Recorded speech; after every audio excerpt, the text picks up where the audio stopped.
Alors maintenant, nous accueillons sur scène Thibaut Mercier. Thibaut Mercier a 34 ans, il est avocat au barreau de Paris, il est cofondateur du Cercle Droit et Liberté. C'est une association qui vise à lutter contre le conformisme dans l'université et il y a beaucoup à faire, comme dans le monde juridique. Il est aussi auditeur évidemment de l'Institut Iliade, promotion Ernst Junger. Il vient de publier dans la collection Iliade chez Pierre-Guillaume Deroux, Athéna à la borne, discriminer ou disparaître. Je vous demande d'applaudir Thibaut Mercier.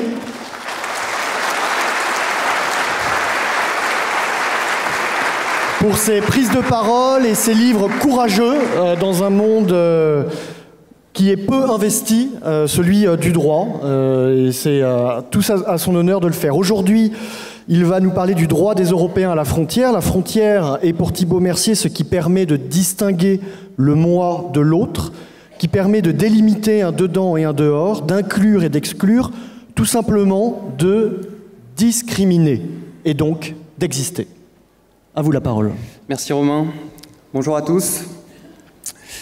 Alors en 2016, l'ineffable Jean-Claude Juncker déclarait que les frontières étaient la pire chose jamais inventée par les politiques. Pour lui et pour les tenants de l'idéologie du no border, la frontière est donc l'obstacle à abattre. La frontière contredirait l'utopie d'un monde globalisant, un monde où les peuples seraient enjoints de se soumettre au principe de libre circulation des capitaux, des marchandises, mais aussi des individus. Un monde dans lequel aucun particularisme local, aucune loi ne pourrait venir limiter leur liberté d'aller et venir. Un monde où toute limite serait vue comme une insupportable atteinte à la liberté.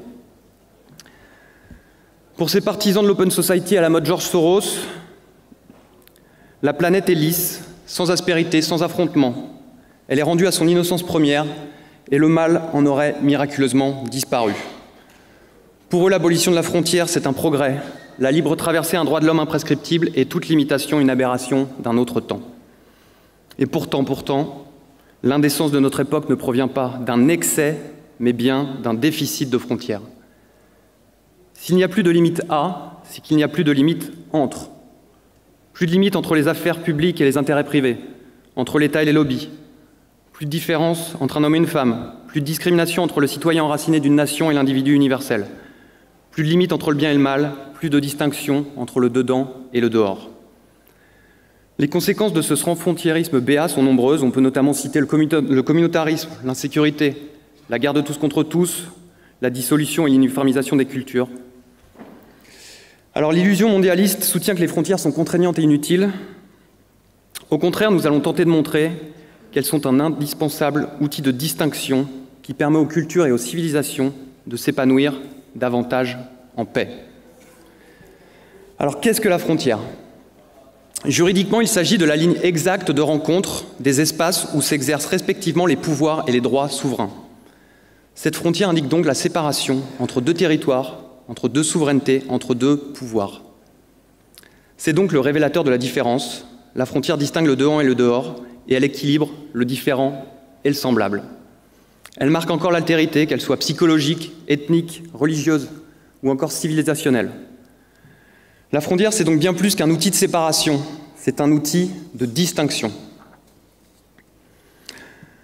Quand la frontière disparaît, elle est partout. Elle qui devait n'être plus nulle part se rencontre à chaque porte, à chaque sortie d'autoroute, à chaque aéroport, à tout moment, entre tous.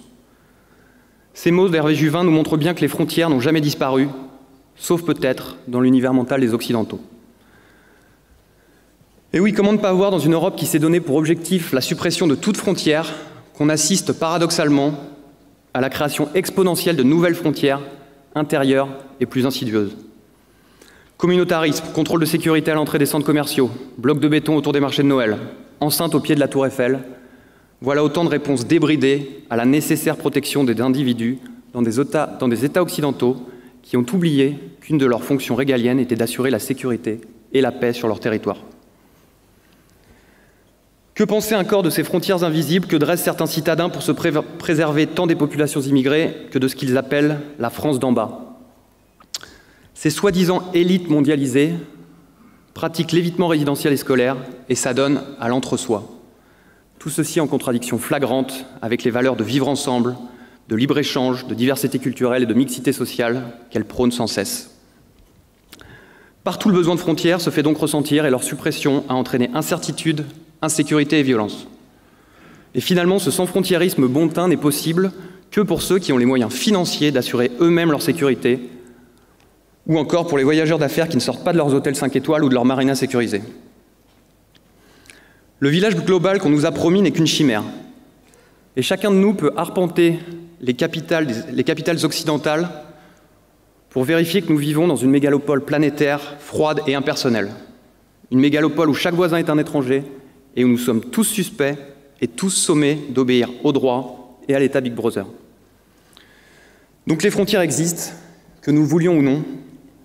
Alors où les voulons-nous? Partout à l'intérieur du pays? En permanence autour de nous? Non, nous les voulons à l'extérieur, aux confins de notre civilisation. Sérieusement, monseigneur, le roi devrait un peu songer à faire son précaré. Ces mots restés célèbres du marquis de Vauban restent d'une actualité brûlante à une époque où l'Union européenne se trouve incapable de définir et de garder ses frontières extérieures.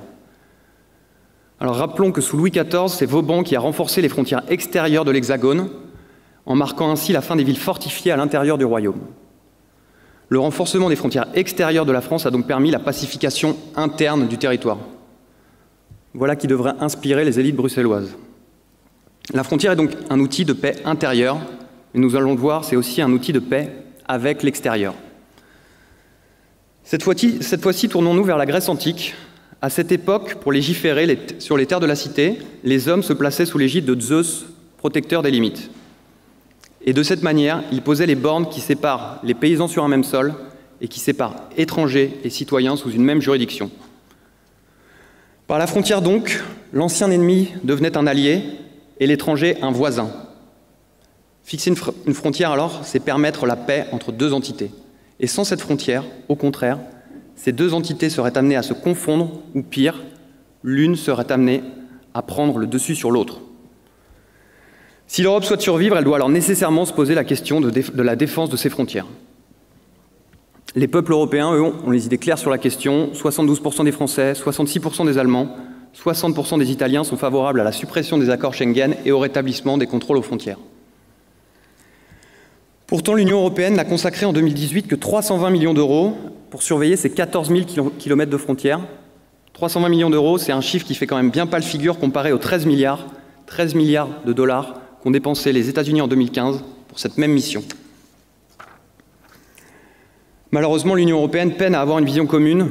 Et oui, comment défendre notre précaré aux côtés de l'Italie ou de la Hongrie, alors même que l'Espagne, la France ou l'Allemagne ouvrent les vannes? L'Union européenne est empêtrée dans ses contradictions droits de l'homiste et elle préfère fermer les yeux devant la question migratoire. Elle se retrouve alors à sous-traiter la basse besogne de garde-frontière à la Turquie qui n'hésite pas à saisir l'occasion pour nous faire chanter en retour. Alors Erdogan a exigé des Européens une libre circulation pour ses citoyens ainsi qu'une assistance financière à hauteur de 6 milliards d'euros en vertu d'un pacte migratoire signé le 17 mars 2016. Plutôt que de céder à ce chantage à la mauvaise conscience, demandons-nous à qui profite le crime. Le trafic de migrants a rapporté près de 6 milliards d'euros en 2016. Et pour atteindre l'Europe, un Afghan peut dépenser jusqu'à 12 000 euros. On est bien loin de la figure du réfugié économique sans le sou que voudraient nous vendre les médias et que certains patrons achètent d'ailleurs sans vergogne, bien contents de trouver de la main-d'œuvre docile à exploiter. Quelles sont les solutions pratiques pour faire cesser ces trafics? On va prendre l'exemple classique de l'Australie, mais qu'il est toujours bon de rappeler. Depuis 2013 et leur opération Frontières souveraines, les bateaux de clandestins sont systématiquement repoussés en dehors des eaux australiennes et les demandeurs d'asile sont placés dans des centres situés à l'extérieur du territoire, le temps que leur demande soit instruite dans les règles. Et le dispositif, lui, il s'appuie sur les moyens de l'armée et de la marine australienne. L'armée est alors chargée de sa mission la plus élémentaire, la protection des frontières du territoire. L'Europe, elle, laisse aux clandestins l'espoir d'être recueillis en mer et constate des milliers de décès dus à une traversée dangereuse sur les embarcations des passeurs. L'Australie, de son côté, met en avant le résultat de sa fermeté. Aucun migrant clandestin tentant d'approcher ses côtes n'a péri en 2014 et 2015. Alors bien sûr, les ONG dénoncent cette politique qui serait contraire à la Convention des Nations Unies sur le statut de réfugié de 1951. L'Australie reste droit dans ses bottes et rétorque que le contexte migratoire actuel n'a plus rien à voir avec celui des années 50. C'est vrai que 1000 ou 2000 réfugiés posent peut-être une question de droit et de principe, mais 1 ou 2 millions posent une question de survie. La Convention de Genève a été signée à une époque où les circonstances étaient bien différentes. Il s'agirait peut-être de la dénoncer. Et d'ailleurs, je rappellerai que le droit d'asile est un devoir d'hospitalité qui est par définition temporaire. Ce n'est pas un droit imprescriptible de séjour définitif reconnu à tout individu. Et dans la même lignée, il faut évidemment dénoncer le pacte de Marrakech, qui participe à la véritable création d'un droit coutumier de l'immigration et qui fait de l'homme un nomade, un outil que l'on déplace d'un pays à un autre pour répondre aux besoins du marché. Alors on nous dit que ce pacte n'est pas juridiquement contraignant. Pourtant, c'est bien mal connaître le processus de prise de décision des différentes cours internationales des droits de l'homme à travers le monde, qui, elles, n'hésitent pas à puiser la doctrine de leurs décisions dans ce type de texte. Protéger nos frontières physiques est donc primordial, mais il ne faut pas nous accuser de vouloir fermer le continent à tout échange ou à toute immigration. Une frontière, ce n'est pas un mur étanche qui interdit tout passage, c'est un pont qui filtre le nécessaire du superflu. Alors permettez-moi maintenant un petit aparté économique. Lionel Rondouin vous parlera plus en détail de la nécessaire protection économique de nos frontières. Mais je voulais insister sur ce point. En début d'intervention, j'ai indiqué que la frontière marque la limite entre l'exercice de 2 droits souverains. Alors on est dans une époque où toute idée de guerre conventionnelle entre nations occidentales a été écartée, et pourtant nos frontières, et donc notre souveraineté, sont maintenant soumises à de nouvelles rivalités. Et on voit bien que certains États n'ont pas abandonné leur volonté de puissance et qu'ils ont transféré leur velléité vers la sphère économique. Comme l'a montré le philosophe Julien Freund, il faut considérer comme sans fondement toutes les doctrines qui voient dans l'âge économique le successeur pacifique de l'âge militaire. La politique pénètre désormais d'inimitié l'économie, la science, la morale et la technique, aussi bien que les armées. Selon Freud, il est donc naïf de croire que le progrès de la civilisation pourrait mettre fin à toute violence. Et on ne peut que lui donner raison quand on remarque l'extension de ce marché de l'obéissance mondialisée dirigé par les États-Unis. C'est ça qu'on appelle l'extraterritorialité du droit américain. Nos entreprises sont en effet confrontées à une pratique inédite des autorités américaines qui impose des amendes faramineuses sous couvert de lutte contre la corruption ou de non-respect d'embargo. On peut citer BNP Paribas, Total, Deutsche Bank, Volkswagen, Siemens. Depuis 2010, les entreprises européennes ont ainsi versé plusieurs dizaines de milliards de dollars aux autorités américaines à la suite d'enquêtes sur des violations de pratiques de marché qui avaient été imposées par les États-Unis. Et contrairement à ce que l'on pense, ce chantage économique ne s'appuie pas sur le droit, mais il s'appuie sur la puissance politique et économique de l'administration américaine. Où sont les nations européennes pour défendre leurs intérêts? Pour prendre un exemple récent, on peut quand même s'interroger sur le peu de soutien politique et médiatique qu'a reçu Carlos Ghosn à la suite de son arrestation au Japon. Pourtant, il est crucial que l'Europe retrouve cette volonté de puissance politique et économique. Nous disparaîtrons si les élites européennes continuent dans ce pacifisme niais qui voudrait que nous n'ayons plus d'ennemis.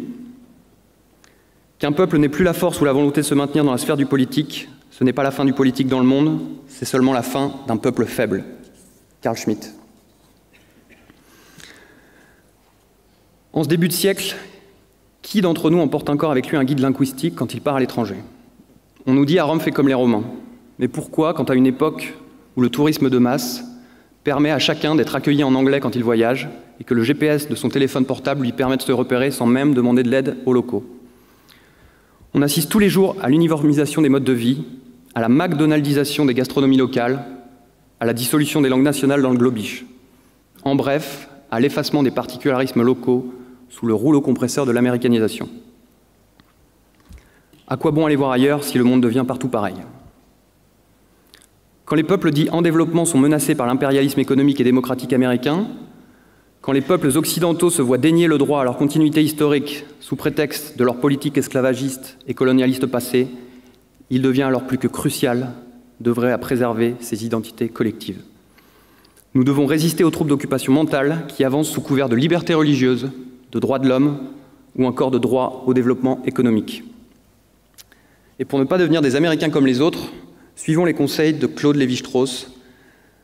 Selon lui, pour continuer à exister, les cultures doivent faire preuve d'une certaine imperméabilité. Et pour permettre la diversité de ces cultures, il faut en payer le prix et faire en sorte que chacune veille sur ses particularismes. Ainsi, nos frontières ne sont pas seulement physiques, elles sont également mentales, elles sont un symbole, un outil de notre unité, de notre cohésion. Il est donc nécessaire de défendre ces frontières mentales contre les menaces culturelles que représente la mondialisation économique. C'est ainsi un véritable droit à l'identité des peuples qu'il s'agit d'édifier. Après les droits de l'homme et les droits de l'individu, c'est donc le droit des sociétés existantes qu'il faut définir. Chaque nation doit ainsi pouvoir promouvoir et défendre librement sa langue, ses mœurs, ses lois et bien sûr ses frontières. Plutôt que le droit de défaire et de déconstruire, ce sont les droits de demeurer et de transmettre qu'il faut sacraliser. Il existe des textes internationaux qui vont dans ce sens. Citons par exemple la Déclaration sur les droits des peuples autochtones adoptée en 2007 par les Nations Unies. Déclaration qui reconnaît le droit de tous les peuples d'être différents et qui prévoit par exemple que les peuples déterminent librement leur statut politique et assurent librement leur développement économique, social et culturel. Cette déclaration prévoit encore que les autochtones ont le droit de ne pas subir d'assimilation forcée ou de destruction de leur culture. Maintenant, il est temps de traduire politiquement et juridiquement cette déclaration. La Cour européenne des droits de l'homme, par exemple, doit comprendre qu'une nation peut légitimement apporter des limites à l'universalisme des droits de l'homme, notamment en pratiquant ce que Jean-Yves Le Gallou appelle la préférence de civilisation.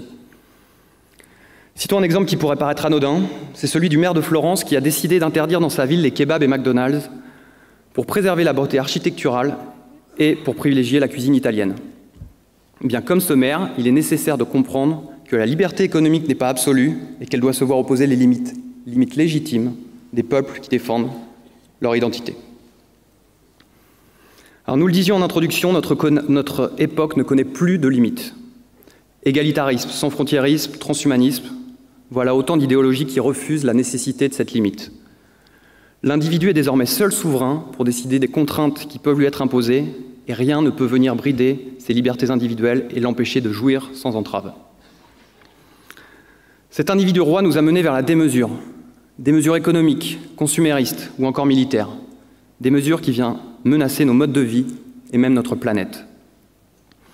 Nous pensons notamment à cette recherche du profit à tout prix qui a entraîné des spéculations financières géantes et la mise en danger d'entreprises pérennes par des actionnaires qui ne voient plus de valeur que dans leur retour financier sur investissement. Nous pensons aussi à la raisonnement technique de notre planète par le culte de la croissance. Nous pensons encore à ce consumérisme débridé qui pousse au gaspillage criminel de nos richesses naturelles. C'est cela que Dominique Vénère appelait la métaphysique de l'illimité, l'une des caractéristiques de la pensée moderne qui nous pousse à tendre toujours vers le plus plutôt que vers le mieux. Avec Simone Veil, la philosophe évidemment, nous qualifions cette attitude de puérile. Les limites ne viennent pas brider la liberté d'un homme responsable. Au contraire, elles marquent l'exigence d'une norme idéale et supérieure qui permet d'agir raisonnablement et sans tomber dans la démesure. Les anciens, par exemple, n'avaient jamais eu le dessein d'asservir la nature. Ils s'étaient volontairement contenus dans ces limites dictées par cette mesure, se gardant bien de mettre leur environnement en péril. Alors les droits de l'homme ont permis l'émergence d'une conception négative de la liberté, c'est-à-dire la possibilité pour l'individu de faire sécession de la société. Il convient plutôt d'en adopter maintenant une conception positive qui implique la participation de cet individu à la vie en communauté sans en choisir uniquement les éléments qui lui conviennent. Le bien commun implique nécessairement des limites et des devoirs. Comme le disait Alexandre Solzhenitsyn en 1978, il est temps à l'Ouest de défendre non pas tant les droits de l'homme que ses devoirs. À nous, Européens, de retrouver notre sens du devoir et de défendre nos frontières, qu'elles soient physiques, culturelles ou encore mentales. Merci.